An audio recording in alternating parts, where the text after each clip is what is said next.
Bonjour tout le monde, vidéo un peu particulière.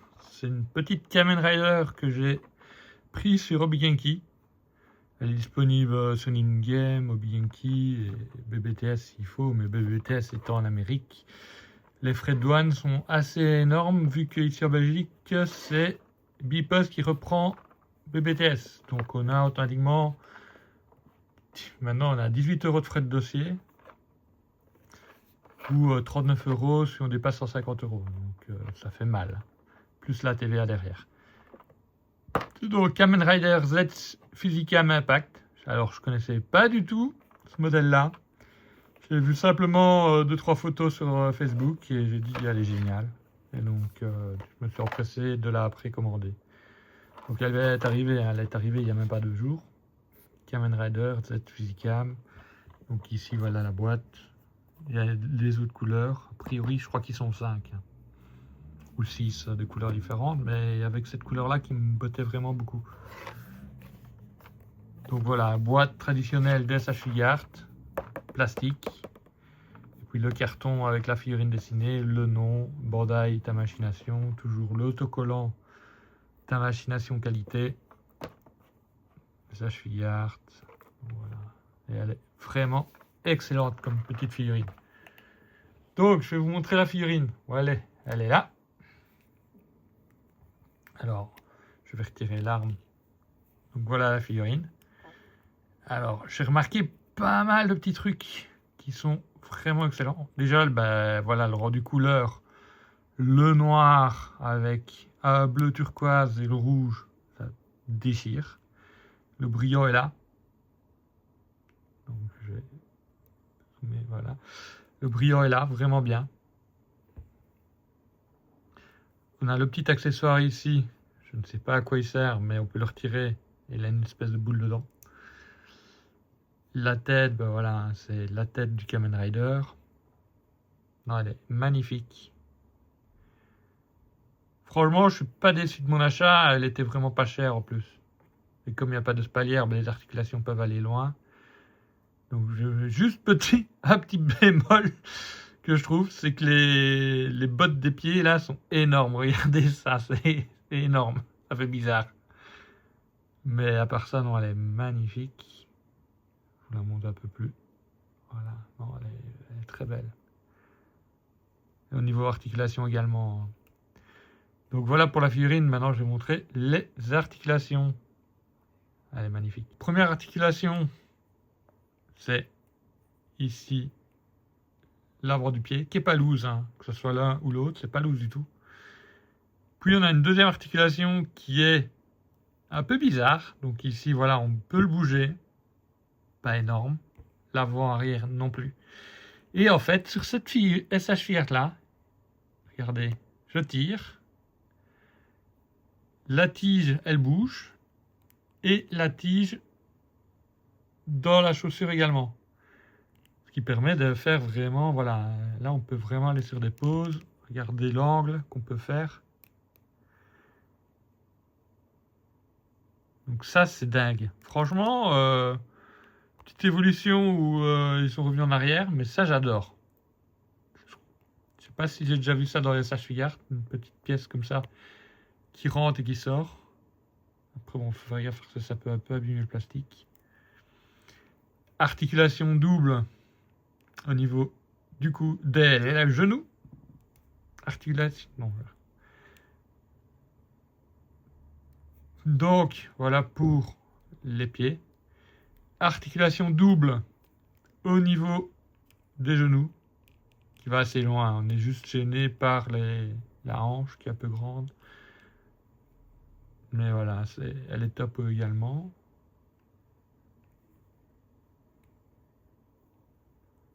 Avec le design qu'on voit. Ah non, top, top, top. Alors là, on rentre dans mon petit bémol de la figurine.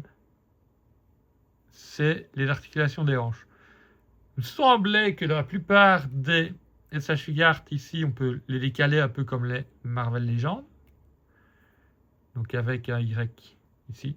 Et là, on l'a plus. Je l'avais plus non plus dans le Cyclope. Et je sais pas pourquoi. Ils nous mettent maintenant un petit slip. Voilà, on a le slip. Alors, on peut aller à 90 degrés. Hein. Voilà, à 90 degrés, il le fait. Et en arrière, il fait à 45 degrés. Pour aller à 90 degrés, mais on voit, voilà, il va aller changer l'angle de la hanche. On a évidemment la hanche rotatif. Alors, pas loose du tout, hein, comme vous pouvez le voir. Pareil, l'autre côté. Donc ça, c'est top. Mais voilà, je suis un peu déçu pour ça. C'est qu'on n'a plus la possibilité d'aller très loin. Et pareil sur les côtés. Voilà, les côtés, on n'arrive plus à aller... Voilà, on n'arrive plus à aller à 180 degrés. Donc le grand écart Van Damme fini, quoi. On va quand même loin. Donc voilà, maintenant c'est des fixations comme ceci. Mais voilà, on va pas tout à fait à 180 degrés. Articulation. Taille. Rotatif. Qui est aussi sur Abogen. Donc on a une petite, vous voyez, on a l'avant-arrière du torse, de la taille. Donc ici la taille. Le torse, pareil, on est sur Abogen, donc petite rotation avec ab crunch. Elle n'a pas grand chose hein, pour qu'elle soit parfaite, hein, cette figurine. Il ne manque pas grand chose ici. Voilà, ça j'ai montré. Bojan avec la petite tige au niveau des mains, donc on peut les remplacer sans problème. Articulation double au niveau du coude, qui va quand même loin. On est un peu gêné à chaque fois par les biceps. Hein. Voilà, 90 degrés, c'est ça. Hein. Donc on va un peu plus loin de 90 degrés. Articulation du biceps rotatif. Alors ici, voilà, on a une papillon. Voilà, donc quand je dis papillon, c'est le petit écart. Hein, donc on peut... Voilà, il ne reste pas droit comme ça, on peut aller un peu plus loin. Alors, il existe, mais j'aurais voulu peut-être qu'il aille un peu plus loin dans l'articulation.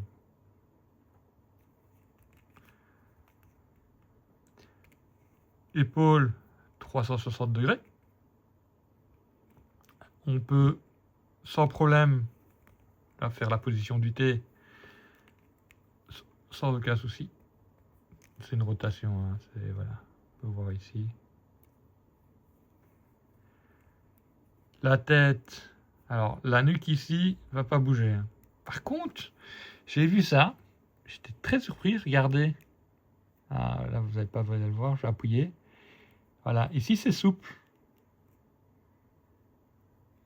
Donc ici on a une partie souple. Voilà. Donc ça c'est très particulier, mais c'est super bien fait.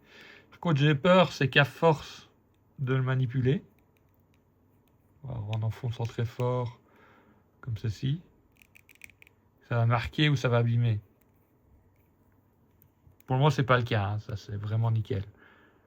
Et la tête, ben, on est sur un axe. Hein. Donc 360 degrés, sans problème.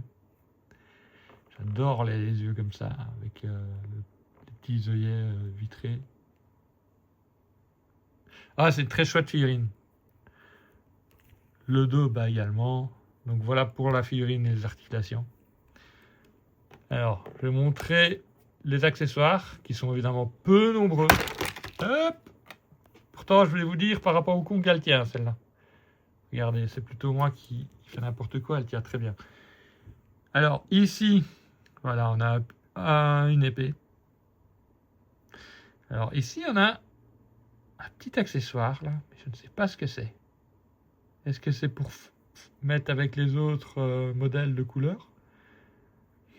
Je pensais qu'on pouvait le mettre à la ceinture ou pas, mais non. Je ne sais pas du tout. Si vous savez, vous pouvez me le dire. La lame, bah, transparente à l'extrémité, qui veut dire sur un rouge, transparent également. La garde, bon, la garde fait un peu pistolet. Mais voilà. Et j'ai mis la main qui permet d'utiliser l'épée. Hein. Donc voilà. Donc très chouette. Après pour faire une pause, vu qu'avec les petites bottes qui peut s'ouvrir et donc on va plus loin dans l'angle, bah, on peut vraiment aller voilà un peu.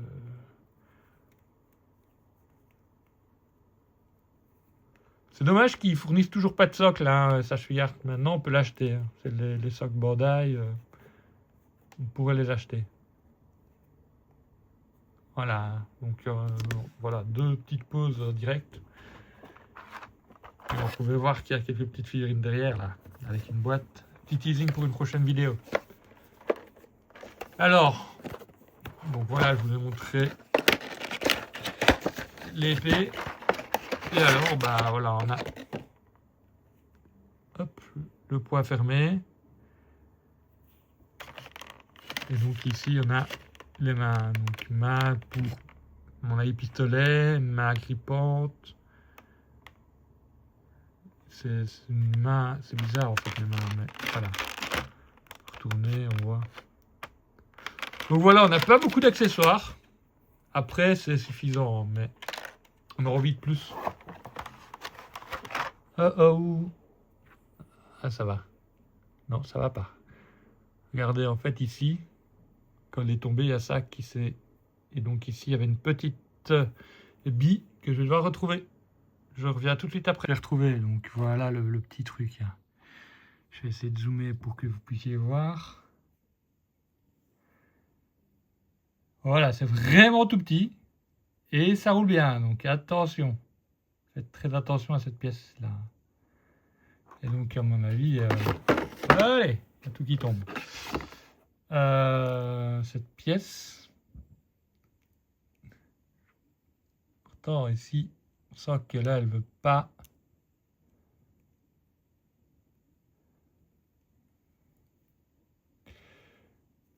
je vais faire gaffe de ne pas la reperdre. Et alors, apparemment... Parce que j'ai regardé le mode d'emploi juste entre temps également. Donc voilà, la petite pièce, je la mets là. Ici. Apparemment, cette pièce-ci.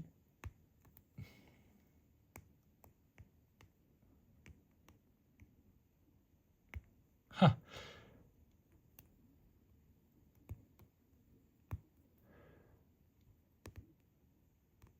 Je vais vous montrer. J'arrive pas comme ça, mais voilà, ici il dit bien qu'on peut retirer la pièce, mettre la boule, mais j'arrive pas.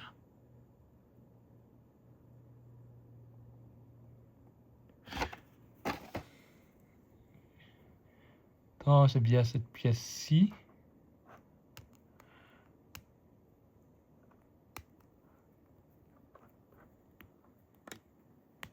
Oh là, et ça tient. Hein.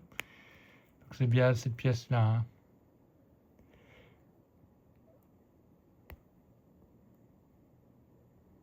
Ah voilà, je l'ai.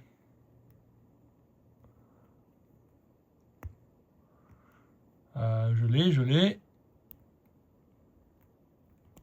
Voilà.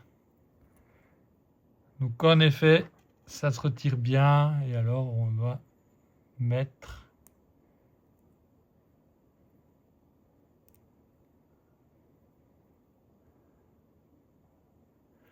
Il manque de mode d'emploi hein, avec les...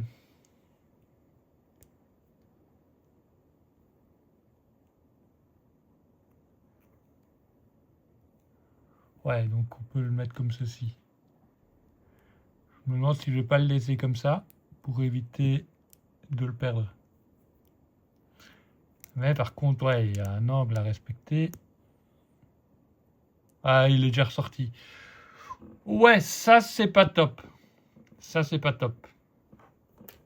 Donc je comprends pourquoi il est sorti. Il faudrait vraiment regarder comment le mettre pour pas qu'il sorte.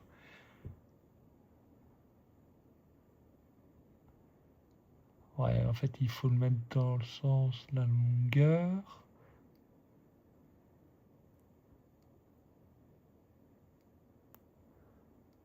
Dans ce sens-là. Voilà, je l'ai mis. Là, on dirait qu'il bouge pas.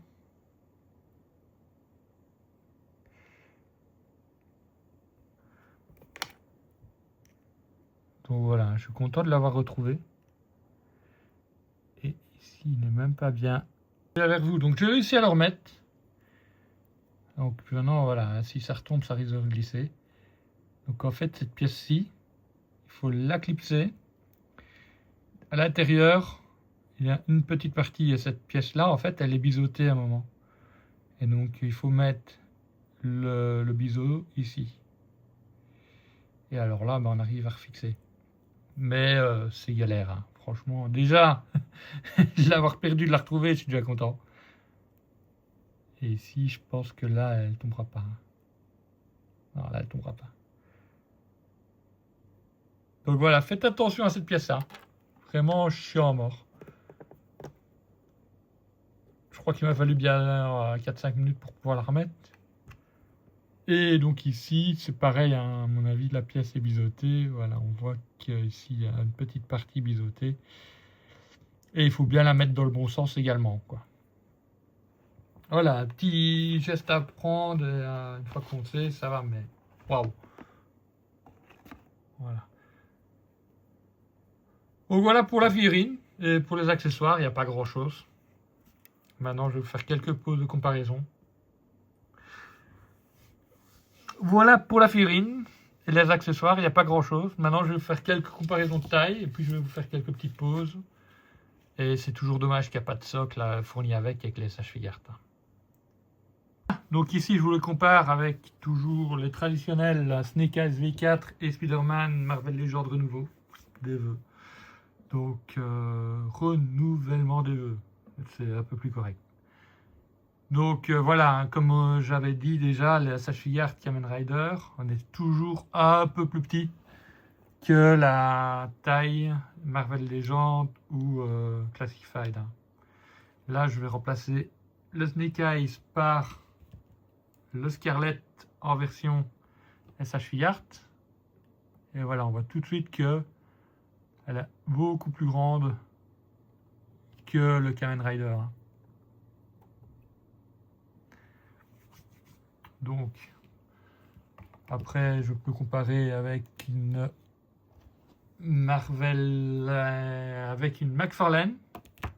Marvel, c'est pas du tout c'est du DC et c'est pas du Marvel Legends. Donc ici, voilà, une comparaison avec une McFarlane. Donc on voit, on est très petit dans la taille. Hein. On est sur du A12e, mais j'ai tendance à dire un petit peu en dessous de A12e. Après, je peux comparer avec une plus grande figurine qui va être une vidéo prochaine. Attendez, je la remets en hauteur.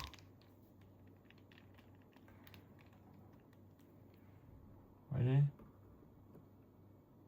Donc les Kamen Rider sont quand même beaucoup plus petits que les autres Sashfigart. Et si je mets par exemple en comparaison avec la Batman Inart, là ça le fait. Là ça le fait. On peut très bien mettre une Sashfigart Kamen Rider avec une Inart.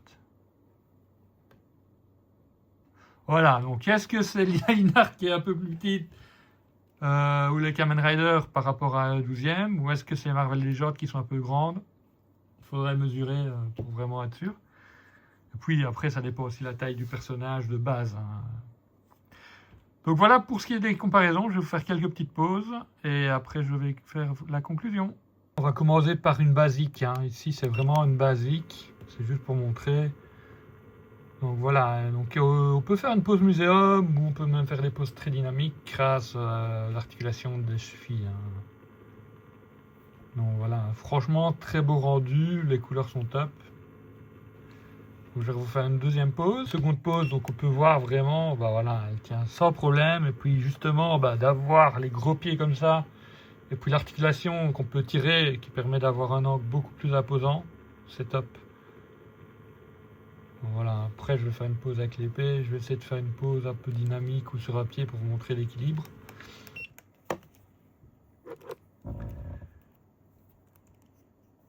Donc voici une autre pause. Donc ici je me suis amusé à le mettre sur un pied. Juste pour vous montrer la stabilité, qu'il y a moyen de le mettre sur un pied sans problème, quoi. D'autres figurines, c'est pratiquement impossible à cause du loose. Et ici, bah, la petite partie de cheville qui peut se tirer ou s'enfoncer permet d'avoir une stabilité. Après, il faut quand même trouver le point d'équilibre, mais voilà. Et je vais vous faire une toute petite dernière.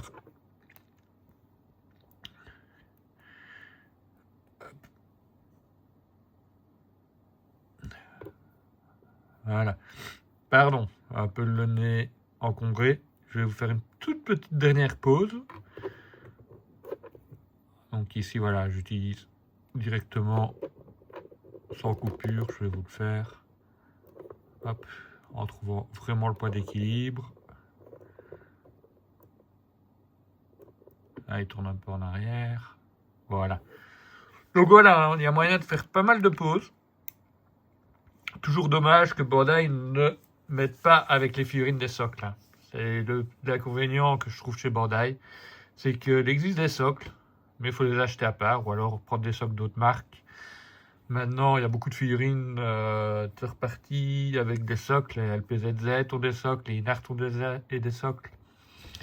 Donc on peut utiliser d'autres socles, hein, mais voilà, c'est un peu dommage que Bandai ne fait pas des socles. Chaque fois, chaque figurine a un petit socle, avec simplement écrit Kamen Rider dessus, ou Marvel, ou voilà, un petit socle un peu différent. Et ils nous mettent juste avec des exclus. Là, pour le moment, il y a Son Goku avec un socle 40e anniversaire. Et d'autres figurines, comme la Garo qui a un socle également, la XOR aussi. Mais toutes les figurines ne l'ont pas, c'est dommage. Donc voilà, c'est une figurine que je vous conseille sans problème. Maintenant, le problème, c'est que on est obligé d'aller la prendre sur de l'import. Donc BBTS, je vous le déconseille parce que la douane est très très forte en Belgique, surtout les frais. Maintenant, si vous êtes en France, apparemment, c'est un peu plus rentable BTS que que de le prendre quand on habite en Belgique. Donc ici, moi, j'ai pris au Genki. Elle était à 38 €. Il faut compter 20 € de FedEx. Après, il y a d'autres transporteurs, mais j'aime bien FedEx, c'est assez rapide. Les frais de dossier sont pas trop chers. Ils ont quand même augmenté de 3 €. Avant, c'était 5 €. Là, c'est 8 € de frais de dossier. Et j'ai eu 16 €. En tout, je crois que j'ai payé 18 €. Entre 16 et 18 € avec frais de dossier plus la TVA. Donc ça fait 38 plus 20 plus 20. Donc on est quand même dans les 70. Hein. C'est cher, mais voilà, on ne sait pas les avoir autrement. Tout ce qui est Kamen Rider, c'est que de l'apport. Donc voilà, donc franchement, je vous la conseille. Articulation top, la cheville, bah voilà ce qu'il y a moyen de faire et c'est vraiment top. Juste la petite boule au niveau du plastron, mais bon, voilà, c'est accurate à la série. Mais c'est galère. Donc voilà, je vous remercie d'avoir suivi cette vidéo. Vous pouvez mettre un petit pouce bleu, un commentaire. Et vous pouvez aussi vous abonner parce qu'il y aura plein de vidéos qui vont suivre. Et donc si vous voulez en louper aucune, abonnez-vous. Je vous dis à une prochaine.